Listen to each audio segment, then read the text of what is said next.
So my name's Greg. I work at Riot Games, and I want to talk a little bit about how, as game designers, we think about making a game that has a large esports component.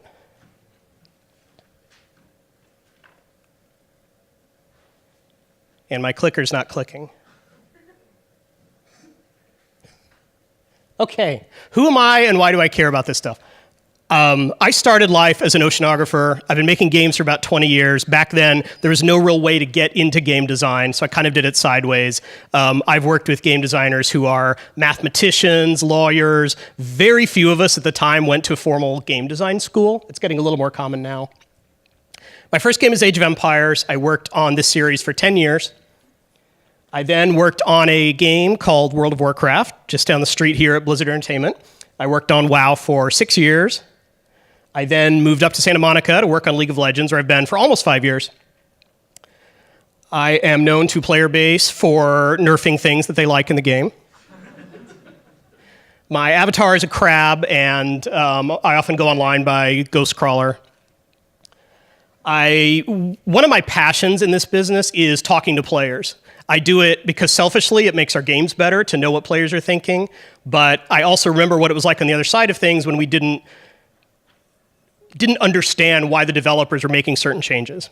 So I still try to spend a lot of my limited amount of free time reaching out to players, getting them to understand what it is we're thinking about. So here's a brief topic outline of super fast history of esports at Riot. Things that pros love in esports, things that pros hate. I am not a professional esports player. There are plenty of them here. You can ask them to see if they agree with any of this, but this is my perception being on the other side of things. And then finally, things that viewers hate and things that viewers love. We'll end on a positive note. So, esports at Riot. League of Legends, from the very beginning, was kind of conceived of as having an esports component. I don't think anyone there predicted exactly what that would turn into. It turned into World Championships in the Bird's Nest in Beijing, which is pretty amazing to see. This is what the inside looks like if you haven't seen what a World Championship League of Legends match looks like. And this year we had an AR dragon. Travis Gafford likes to tease us how we bring this out for every presentation, but it is really freaking cool looking. This talk is about game design. I'm not going to be able to tell you very much about how to structure your leagues, prize pools, venues, all of the stuff around the esports side of things. I can talk a lot about making a game that hopefully makes a good esport. So first caveat, I'm going to talk a lot about esports for the next 30 or so minutes. That doesn't mean that that is the entirety of my job. My job is not to make a great esport. My job is to make a great game.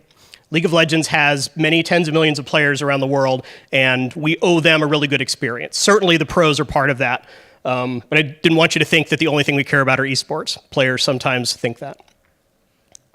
Caveat 2, I'm going to talk a lot about League of Legends. My intent is not that this is a League of Legends advertisement. My intent is that maybe you learn something about how game designers think about esports. Almost all of my examples are going to be from League, because that's what I do. Okay, and then I'm going to spoil the entire talk by saying the secret to making a great esport is start with a great game. When I was working on World of Warcraft, we developed a couple of different ways to PvP, notably an arena system. It was never intended to be like this huge esports, but players really wanted to see it. And that has evolved to the point where now people go to BlizzCon just to watch WoW PvP, which is mind-blowing. The game came first, the esport came later. I think there are probably a few examples you could think of games that aren't that much fun to play, but are really, really fun to watch. But that, I think, is the harder route. Esports is really about the viewer experience. We don't want to make life hard for the pros that play League, certainly, but really a lot of the changes we're making are to make sure that people who are watching the game are having a good time. And I'll keep hitting this over and over again because it's really important. I think a lot of times when players are asking us, well, why did you make this change to the game? The pros don't like it, and our response will be, yeah, but the viewers really do. What do viewers want? They want competition. They want drama. They want to understand what the hell they're seeing when they watch a game, and I'll hit on some of these points. Why does Riot care about esports? If you look at the different world championships we've had, I think it's really interesting to kind of see how our philosophy has changed over and over. So really early on, DreamHack 2011, we kind of did it because it was cool. It's like, look, a lot of people like to watch this game. Let's get everyone together. And even though we're all going to be watching, a TV screen, we'll still be gathered in a public space to watch our sport together. And really, it didn't matter how big the tournament was, how big the prize was. We were just playing because we loved it. Faker came on the scene. This is Staples Center's 2013. Immediately perfect at everything, the type of player that emerges once every 5 or 10 years. And now we kind of had the aspiration of the path to pro. Very, very few of us will ever be on the world stage, but you see a pro player do something cool in League and you think, I can go home and try that. And that's really core to the loop between our game design and our esports design. From there, we have never invested as a company that much in traditional marketing, and esports has helped provide a lot of that marketing. This was Seoul 2014, and USA Today said 27 million people watch League of Legends. This number is actually small by today's standards. We just did the spring final in China, was watched by, I think, 95 million people. This has also emerged recently, a kind of a fascinating note, is that League is a pretty demanding game to play, and as people's lives change, work, family, school interferes in that, esports provides a way for them to still engage. This poor Redditor has no idea I'm quoting him or her, but, I'm not really playing League right now, but I'm still watching the esport. And then I asked our esports organization, okay, what is our mission going forward in the future? What is it that we want out of League of Legends esports in 2020 and beyond? And they said, we want a professional, sustainable, global sport. So there you go, that's the future. Now, I talked a couple slides ago about the path to pro, meaning you see Faker do something awesome in the game and you're like, I'm gonna go try that in my next game. And a lot of times you'll talk to League players and they wanna go home after seeing Worlds and play a game. This is really cool, but it also presents a lot of design problems. We use one set of rules. If you think about basketball, they have different lines, different size courts, going from all the way to kind of the equivalent of whatever they call basketball little league, all the way up to high school, college, civic leagues, up to pro. But League of Legends tries very hard to use one set of rules. This makes balance really hard because we have to use one set of rules for Faker and one set of rules for the player who's playing her 4th or 5th game of League of Legends. I use the NASCAR screen here in the background because if you're a NASCAR fan, you're probably not racing cars over the weekend. Maybe you are, but most NASCAR fans are probably not out there racing on weekends. But a lot of League players play League and then they watch League. So we really want to keep these two worlds of esports and the amateur game in sync. These data are pretty old, so don't worry too much about what's going on in the game today, but it's just an example. The bottom axis here is basically MMR, going from a bronze level player all the way up to a diamond player, really, really skilled in League of Legends. And these are the win rates of some of our champions. And the point here is that someone like Veigar, the win rate drops a little bit as you get into the higher tiers, not too bad. Someone like Twisted Fate, the win rate goes up a lot in the higher tiers, whereas poor Garen drops a lot. This means that you're not going to see Garen a lot in Diamond Plus, and you're virtually never going to see him in Pro. And it's even worse for poor Aatrox, and in fact, we're going to update Aatrox really soon because this is kind of not acceptable. Likewise, the number of games on a champion affects your success with that champion enormously, depending on the champion. It almost always goes up. You can see here, Aurelion Sol is one of our hardest to learn champions, and you'll see the win rate for a new player with only a few games is down at 40%. You're going to play a lot of miserable games as Aurelion Sol until you finally start winning. Whereas Volibear, 5 games of Volibear, you've pretty much seen what that champion has to offer. This presents a big problem. When you run into a Lee Sin and he crushes you in lane, that player may have 300 or 400 games on Lee Sin. They have put in their time to get good at that champion. Again, this makes balance really hard because you can imagine the pro players are in the thousands of games on some of these characters. So I could do a whole talk on how to balance for pro. The bottom line is we gather a ton of data, both just monitoring what players actually do in the game, but also perception. We talk a lot to players. We survey them. We bring them to our headquarters and ask them questions about the game. We look at places like Reddit and Inven to gather sentiment data. What's unbalanced? What do we need to look at? What is causing frustration or player pain? Writers love to talk about player pain. It's like what motivates us to make the game better. We focus most of our balance efforts on the high platinum, low diamond tier. This is just because we patch every 2 weeks, and it's hard to balance the entire game from bronze all the way to Faker every 2 weeks. So we focus mostly at this tier, which still affects a lot of players, but is very sensitive to even small skill changes. But we do look for outliers. We look for outliers down. If Master Yi is crushing brand new players, that's something we try to fix. If there's a dominant strategy that the pros are sick of seeing and the viewers are sick of seeing, we'll address that as well. One of the crazy things about balance is perception is often more important than data or than the actual reality. If players think something is unbalanced, you often can't convince them otherwise. So really what you're trying to do here is drive their perception of the game being fair. And again, remember the viewer. A lot of our balance changes are to make the games exciting to watch in esports. All right, so things pros love. This doesn't necessarily mean these are bad or good. It's just something to be aware of. If there's an aspect of the game, and this League of Legends or any game that pros love, you just kind of want to be aware of it as a game designer or someone in the business of esports. Pros love mechanical execution. League of Legends, like many games, is full of skill shots. Anything that a pro can out-mouse click someone else is generally something that they're going to gravitate towards. This is one of the things that really separates really skilled League players from amateurs. Pros know the strengths and weaknesses of a character very, very well, and they are going to avoid putting themselves in situations where the weaknesses can never be realized. This can often make it feel like their characters only have strengths because they just get out of a situation when the weaknesses come up. Group coordination. Pro teams practice together, play together, they can read each other's minds, they've gone through all of these scenarios in the past.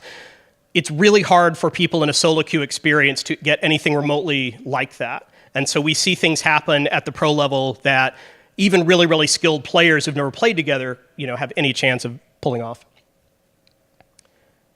Power funneling refers to you designate one person on your team as where you're going to give all your resources to. In League of Legends, this is golden experience. So you may pick one player, probably the carry, and say, hey, we're just going to give all this player our power to make sure that they get leveled up a little faster than anyone else.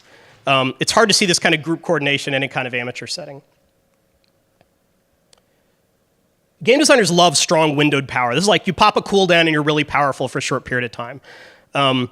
Pros excel exploiting situations like this because, again, they're only going to use the windowed power when it would be an advantage for them. And when they're on cooldown, they just may not get mixed up in the fight. So as designers, we often have to make the power weaker and weaker and the window smaller and smaller to make sure that a single cooldown can't decide a big team fight. Leveraging early game power. Another thing designers love to do is have early versus late champions. Like Renekton here is a pretty early champion. If pros can leverage early game power to get an advantage, particularly an economic advantage, it can be really hard to compete with that long term. Strategy over tactics. I mentioned the mechanical execution early on, which I would call a tactic.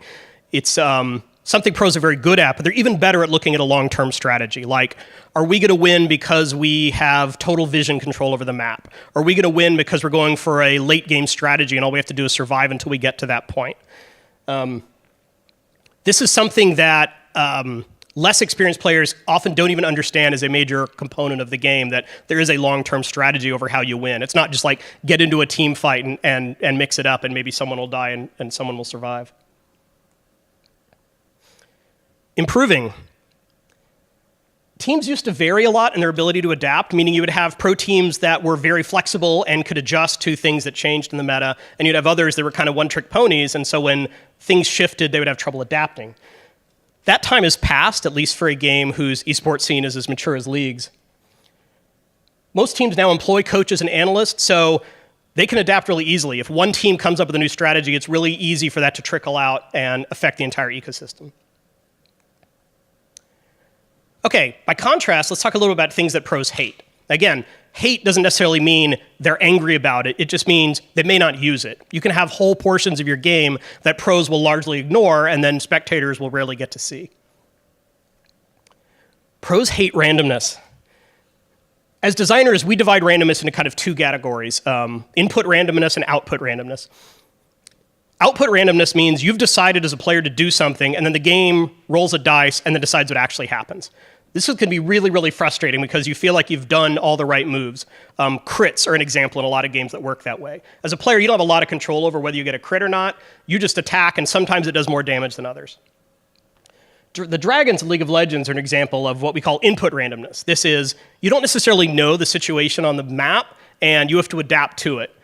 We're trying to test skills besides just mechanical execution, in this case, like scouting and being able to pivot your strategy on the fly. But overall, you will see a lot of gamers complain about RNG for any game. In fact, they'll complain about anything they can't solve with skill. This is the big advantage they have, and they want to be able to leverage it to solve almost any problem in the game. AI power is an interesting one. Whether it's the engineer in TF or Torbjorn or Heimer in our game, a common trope is the guy that puts up turrets. Turrets represent AI power, meaning the player isn't making a lot of decisions about what the turrets do once you place them. They're just firing off. This means if you think of power as a pie chart, the player controls a lot less of that, and the AI gets a little bit of it. It's really hard to balance things that have a large percentage of AI power, because if you balance it for the pros, it's going to be absolutely oppressive for all the normal players. And if you balance it for the normal players, the pros will never use it. So in League of Legends, you don't often see pros using champions that have minions or pets, thinking of things like Annie's Tibbers. Strong counters without mitigation. I picked on poor Garen before. He's often the whipping boy when we're talking about professional league play. Garen can easily be countered by crowd control. You lock him down, and that's kind of all he has to offer. And because any really, really skilled player, including all pros, know to do this, he's just not a viable champion. We could make him a viable champion pretty easily, but it would make him probably unplayable for a lot of beginning or less experienced league players. Stealth. Again, designers love to have stealth in their games. Again, it's not that pros hate stealth, it's just that they may not use it. The counter for stealth is usually awareness, like, oh, I happen to notice a ripple in the artwork, or I happen to notice that the character approached me and then went invisible. It's really hard to balance this along one curve that will apply to both pro and normal players. Typically in games like League, the stealth just isn't a big factor in pro because they can so trivially counter it. And often that's all the champion has going for them is the stealth factor. Pros hate dying. It's humiliating, of course, but also in a game like League, if you die, not only are you hurting your own team, but you're helping the other team. In a game like soccer, and you go make a shot on goal, you're rarely helping out the other team if you miss the goal. But in League, you're like literally giving golden experience if you screw up and die. We do a lot to entire pros to take risks, particularly in the early game.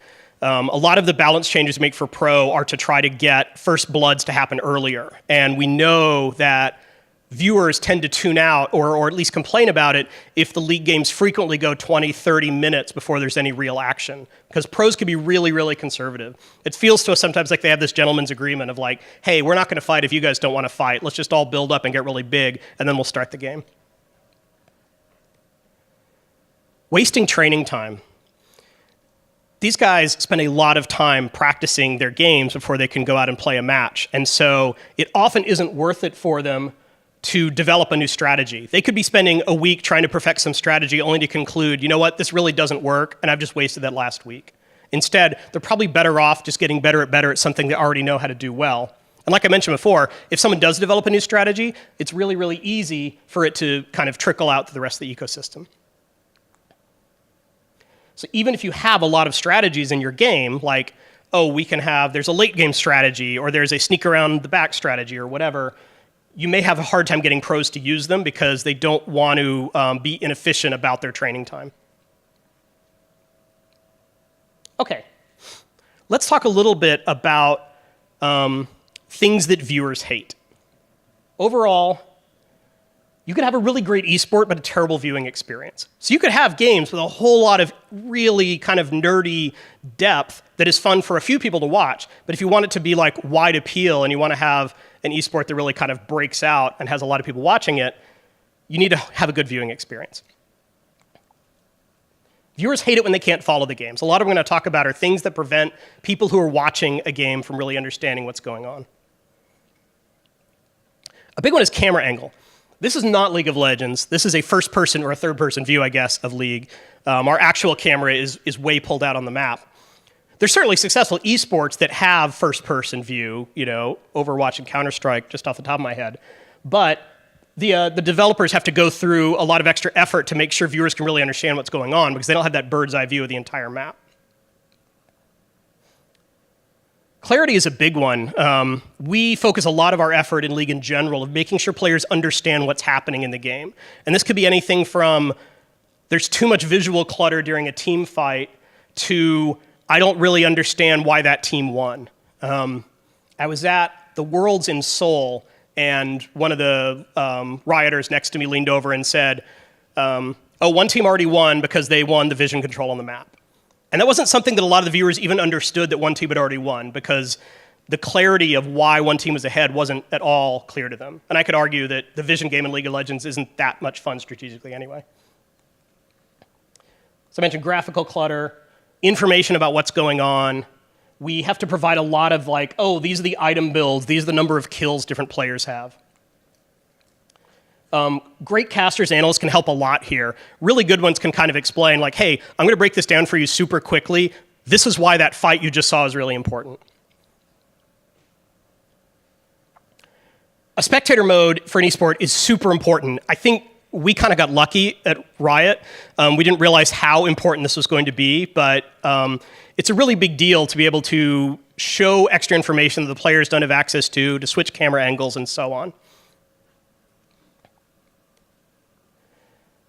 A lot of times when people ask me, what is the key, why does League of Legends translate into such a watchable esport? I think it's because you can understand the game at lots of different levels of granularity. If you're pretty new to watching a game of League, you can tell that, hey, these two dudes are hitting each other with swords, and their hit point bars are going down, and one bar is going down faster than the other one. That's something almost anyone can understand if you have never seen a video game before. Now, if you're a more sophisticated viewer and you've seen many games or you've been through a couple of worlds for a game like League, you might understand that, these teams are employing different strategies. Maybe the one team picked a bunch of early champions and they know that if they can't win the game in 15 or 20 minutes, that they're going to hit a stalemate and the other team is eventually going to come from behind and win. Then you can get into more nerdy things like item builds, this character is now at a power spike because they just got their third item, and that's a really big deal for this particular strategy.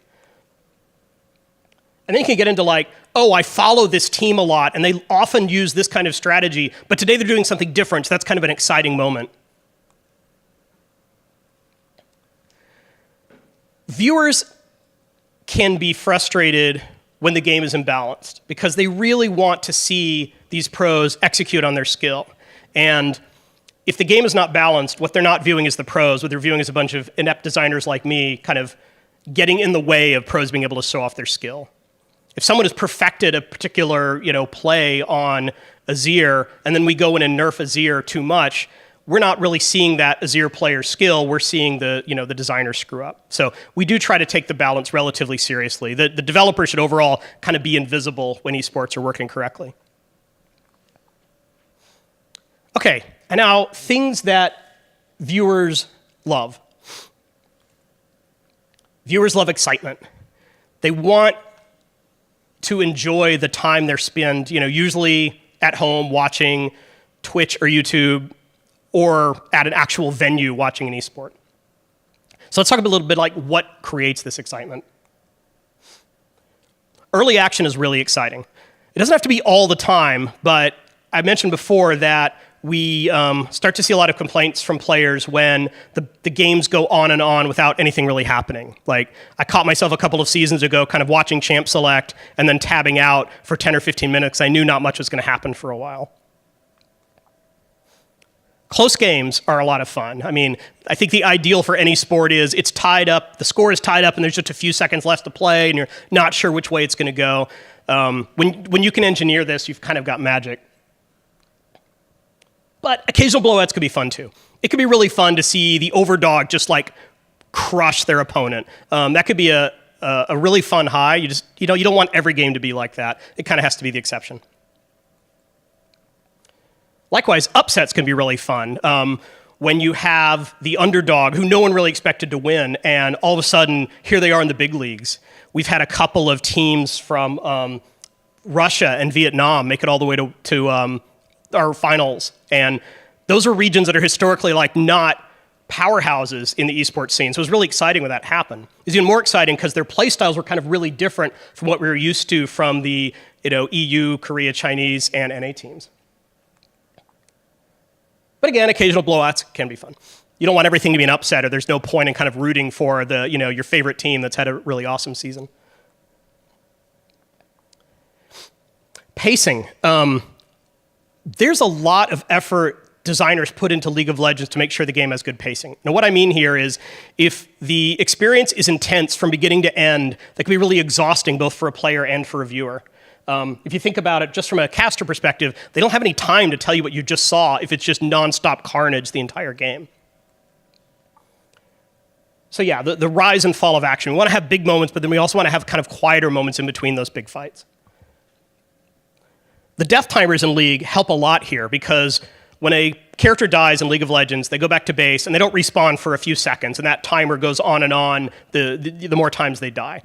This provides the player a chance to kind of catch their breath, look around, maybe talk to teammates. It lets the viewers kind of relax a little bit, look away from the action. It gives the casters a time to kind of tell you what just happened. And also we have this mechanic in League where players are often encouraged to go back to base, either to buy an item, which you can only do in base, or to heal up, which you do really fast in base. So this is a purposeful decision we made in the game. And I mean, it's in most MOBAs where there's a little bit of downtime here where, again, you can catch your breath as a player or a viewer. Anything unexpected? Support Misfortune showed up not long ago. It was really exciting. You'll often see the pros pretend to make troll picks. Teemo's a popular favorite. It's like, oh no, he isn't really going to pick Teemo, is he? Anytime anything unexpected happens, that kind of makes things exciting. Viewers tend to get really bored when they see the same champion show up game after game after game, and we spend a lot of effort trying to make sure that there's a lot of diversity of champions for pros to pick. Not always successfully.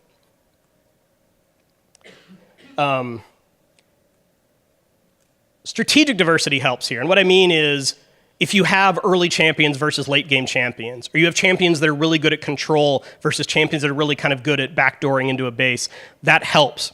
It's really hard to have strategic diversity if the only thing that matters is, how many shots does it take my marksman to kill your character? I think we could do better here.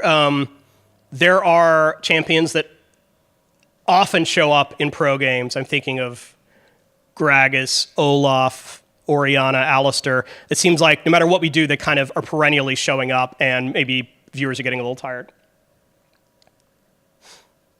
But it's also really fun to see pros pick their signature play. When Froggen plays in Divi, everyone's like, oh yeah, this is going to be good. So even with our pick ban system, we sometimes are excited when someone's like signature champion slips through. Fans love to watch big plays. This is true of almost any sport. In League of Legends, this often looks like a big team fight where the outcome is uncertain, or a Baron steal, or something just really exciting. These are the things that are going to be on like the play of the game or the recap that everyone's talking about. In League of Legends, it's often the pentakill where one player managed to kill all 5 of the enemy. As you get kind of more experienced in your esports watching for a particular game, you start to learn about the players, or you're very interested in the who's drafting, who's leaving a team. Is the alternate going to get to play this time? Is like someone always gotten to the finals but never quite won one, which just happened in China, which is really exciting. And I want to finish up with just a few examples of some of the challenges we've had to deal with trying to decide if we want to make a change to the game to solve or potentially solve a pro issue or not. And then I should have some time for questions. So, pretty recent example, Ardent Sensor is an item. It provides, if you don't know League of Legends, just know that it provides a lot of healing or shielding. And healing or shielding is the kind of thing that can really slow down the action because nobody dies if they're constantly being healed or shielded. We try to be very, very careful about how much healing gets into League. We've been a little less careful with how much shielding gets into League.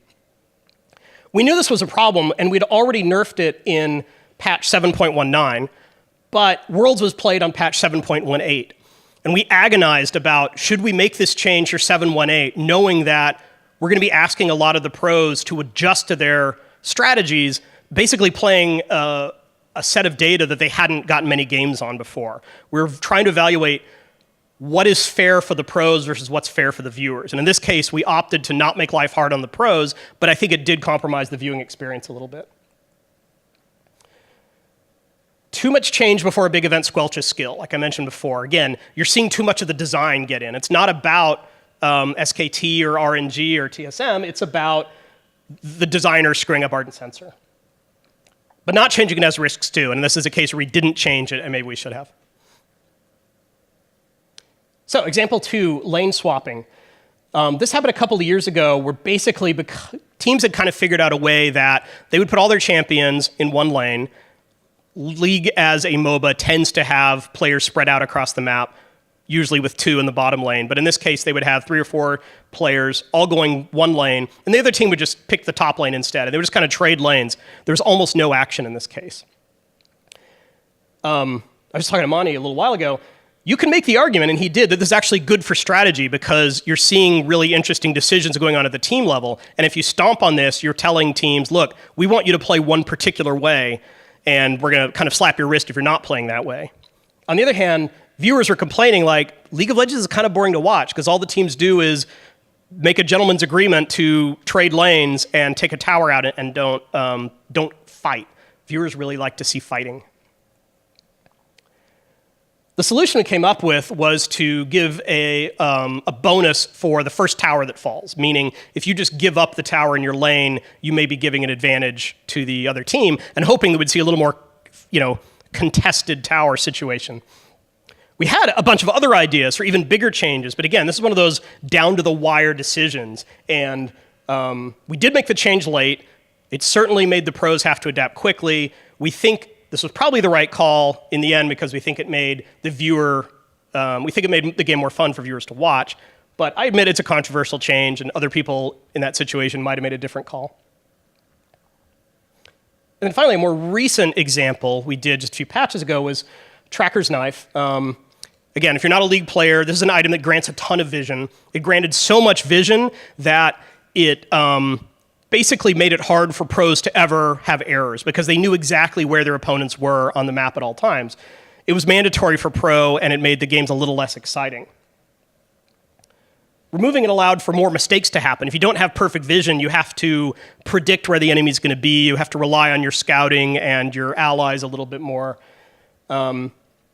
This feels like a nerf to pros, like we're actually making the game harder for them, but when you do things like that, it allows smart play to emerge. When you have limited resources, players have to play a little smarter. I think overall, this is a pretty popular change. I'm sure in the world of League viewers and even pros, there are people who didn't like the change, but overall, we feel pretty good about this one. So, in conclusion, the easiest way to make a great esport is start with a great game. You don't have to do this, but I think the most successful games tend to do this. Overall, I'd encourage you to design with the viewer in mind. Again, you don't want to make life terrible for the pros. You owe a lot to those guys. But overall, there are a lot more viewers than there are pros, and your esport is really going to succeed or fail based on how many people want to watch it. Try to maximize excitement. It doesn't have to be excitement for the entire every second of the game, but try to make sure they're exciting moments.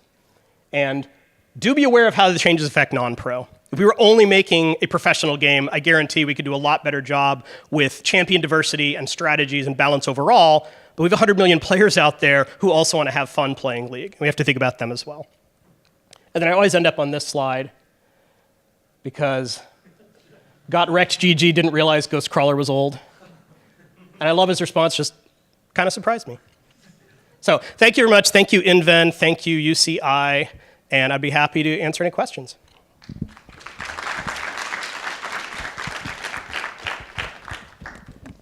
How do we do this? You have a mic or?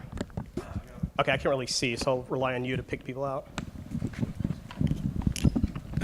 Thank you. With League being like a constantly changed game, we've been patched every 2 weeks, new champs are constantly being added, and just with people getting busy with like personal lives, just stuff comes up.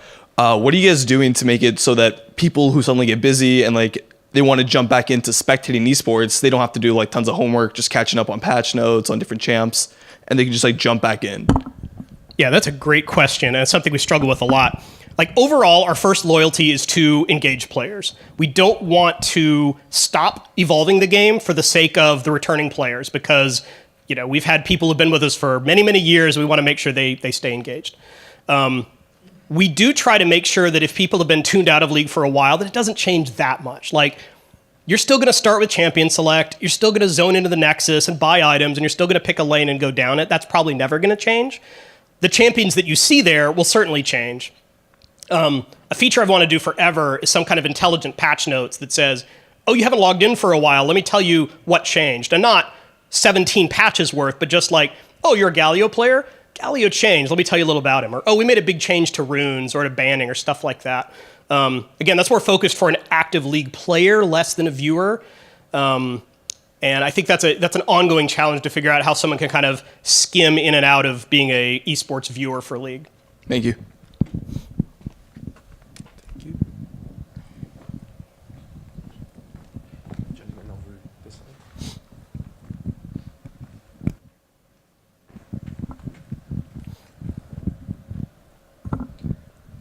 Obviously, champion diversity at the professional level has been somewhat of an issue in League of Legends, especially when we compare it to an esport like Dota, where a lot of times at the international, we see a huge range of the available heroes, like the vast majority used in a given tournament. Whereas in League of Legends, it's frequently, if you see above 50% of champions used, you would consider it like a successful Worlds. Yeah. What do you think is the biggest factor, I don't know if you are familiar with Dota, that prevents more champions from being used at the professional level, whereas in Dota, you see the vast majority used in a given professional event? Yeah, I try to stay up to date with what is going on in Dota. I do not have thousands of Dota games, and I do not want to come across as a Dota expert, particularly for Dota fans out there. My perception is they do two things. They really focus a lot on balancing for the pro tier and kind of let the chips fall where they may for less experienced players. That may mean that there are certain Dota heroes you just shouldn't play if you're a new player. That's true to League also, but I think to a lesser extent. Probably a more dramatic reason is they're totally comfortable having really, really strong counters, where one of the initial intentions behind League design was the game wouldn't be won or lost at champ select, meaning, I'm exaggerating slightly, but in Dota, if you pick hero A and they pick hero B, you're going to have a really hard time. That happens to League to a lesser extent. Usually, if you're really skilled at your champion, you're probably fine still picking that character. And if we went with a stronger counter system, I think we would get more diversity. It would just mean that you wouldn't, any of the one-trick ponies out there would really struggle, because as a pro player in League, you would need to be able to command 10 or 20 champions to be successful. Just as a follow-up, do you feel like, obviously you came into League of Legends relatively, later than the game was developed. Do you feel like the itemization has something to do with it as well? Because League is so much based on item statistics, whereas Dota is more based around item actives. How does that affect balance at the professional level? Oh, it absolutely affects balance. And, again, exaggerating here, in League of Legends, the champions have a lot of really unique effects. Whereas in Dota, the items have a lot of really unique effects. The League items tend to be a lot more stat sticks. There's some exceptions, but for the most part, they're kind of your reward for earning gold in the game. So we don't have a lot of like, oh, you picked the wrong item, so you lost. And again, that can happen at the pro level, but overall, if you get better items, you're generally going to be a more powerful character in League. Dota's items are wacky in a really fun way as a designer. They can do really, really different things. And that makes,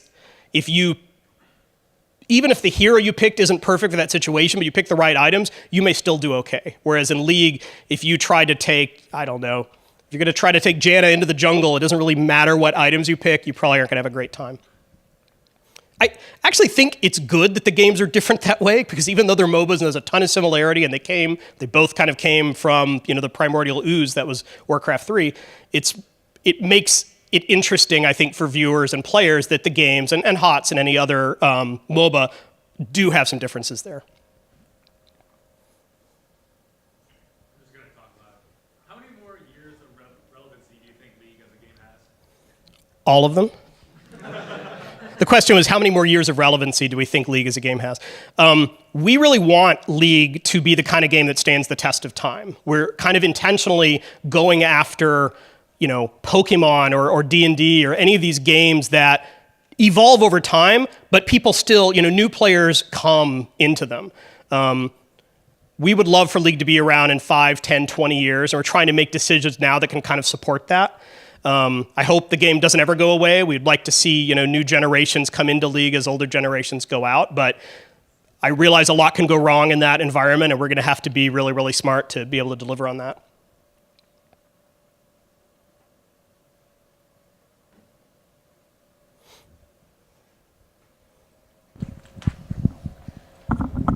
So you mentioned at one point that you often use data and perceptions to determine what changes you make.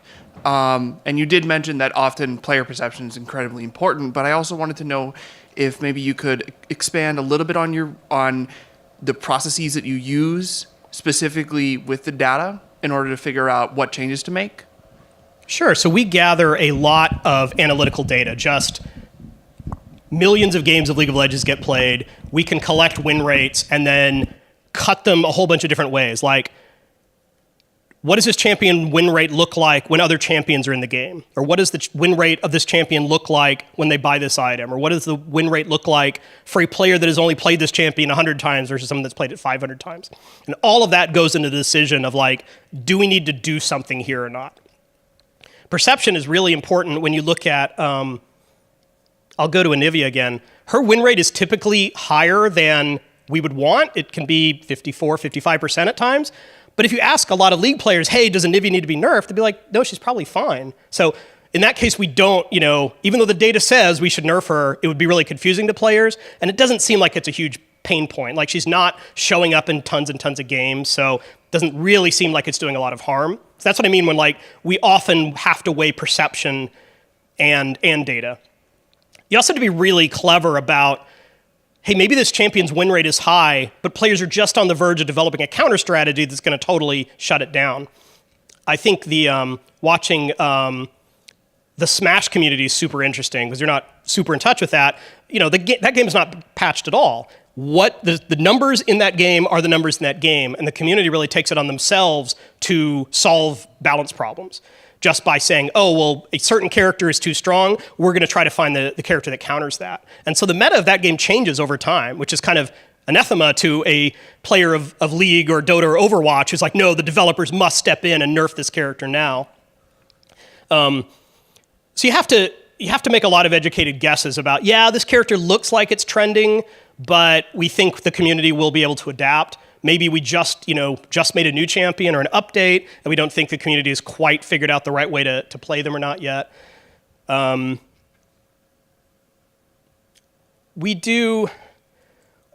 tool we have is we do a survey to players after a game where we may say like, hey, did you like this Warwick update? Are you more likely to play Warwick before or after? That's a kind of a good way of getting subjective feedback without just relying on how many upvotes did something get on Reddit. And then early on, when we're building new things that we don't really want to, go widely yet, we'll bring players internally, and sometimes pros, sometimes streamers, and just kind of get their opinion of like, hey, does this new character, does this change seem like it's going in the right direction, or is this something you're worried about? Because if you're worried about it, we should probably be worried about it too.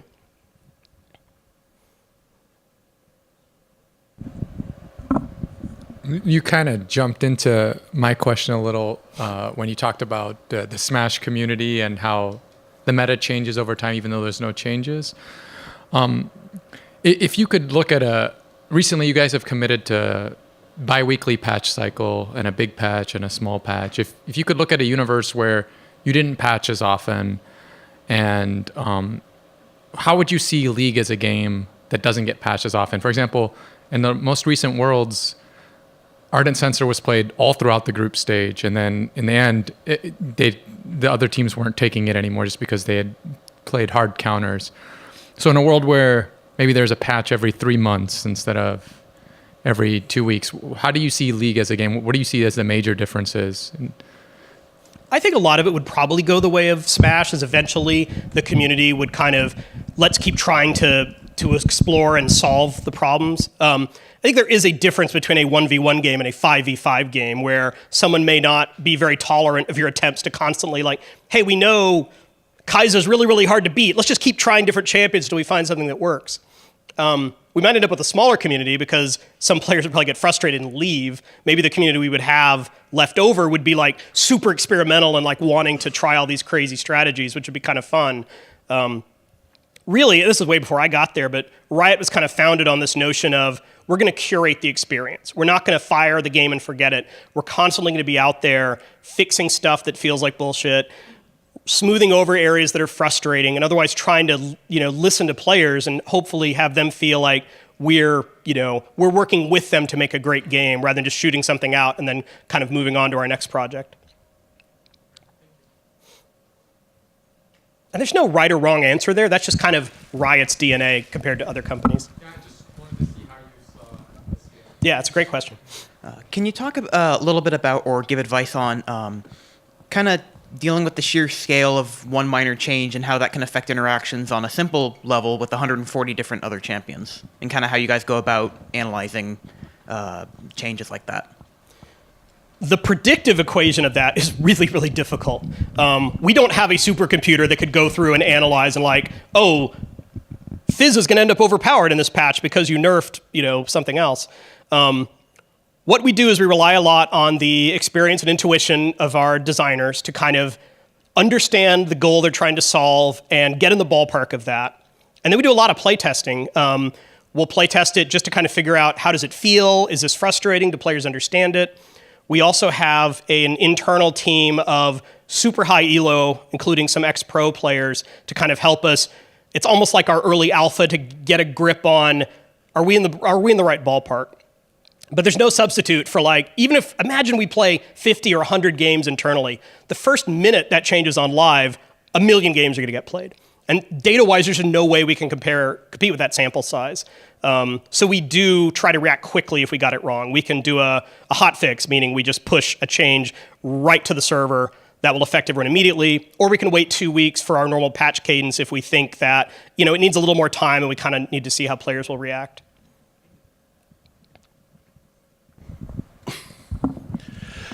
In terms of design philosophy, do you view it as, for a mature game like League, in keeping the game fresh and new and kind of exciting for players, do you view it as developers' responsibility to kind of keep that freshness, or do you view the developer's role as allowing the players to kind of develop the strategies and to kind of maintain the freshness themselves? Philosophically, we adhere tighter to the second point, meaning we create a playground and we let players play in it, and they kind of find what is cool that they enjoy in that experience. Where we get the freshness, we do some amount of that. I mean, new champions are a clear example of like, hey, maybe you're bored playing the same character in jungle. Here's a new character to try. And we do fix things that kind of feel old and stale. Like we overhauled our rune system because the old one kind of sucked. We updated the art for Summoner's Rift a few years ago because it looked outdated and we thought it was maybe keeping players away. But overall, the philosophy I try to espouse is imagine that there is perfection that we will achieve someday. And every change we make should take us a step closer to that.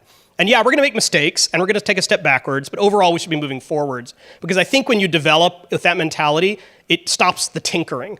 And the tinkering is like a designer's driving to work one day and it's like, hey, I want to see what happens if I make this change. That can be fun for designers and it's really, really cruel for players who are kind of feel like lab mice that you're just experimenting on. It's like, oh, you really had fun with this champion? Watch this. The analogy I use a lot is if you imagine an obstacle course like American Ninjas Warriors or something. What you want to see is someone who can navigate that obstacle course. And if they're making a jump onto a net and that's really hard and they do it, that feels awesome. But if there's a designer there shaking the net when they do it, that's not an obstacle anymore. That feels like BS. And I think sometimes if we're constantly changing numbers back and forth, players are like, well, how do I even learn? Because as soon as I figure something out, you're just going to change it anyway. So I think that's when change gets fatiguing for the community. I'm sorry, everyone. We're out of time. Let's give Greg another round of applause. Thanks so much. Appreciate it.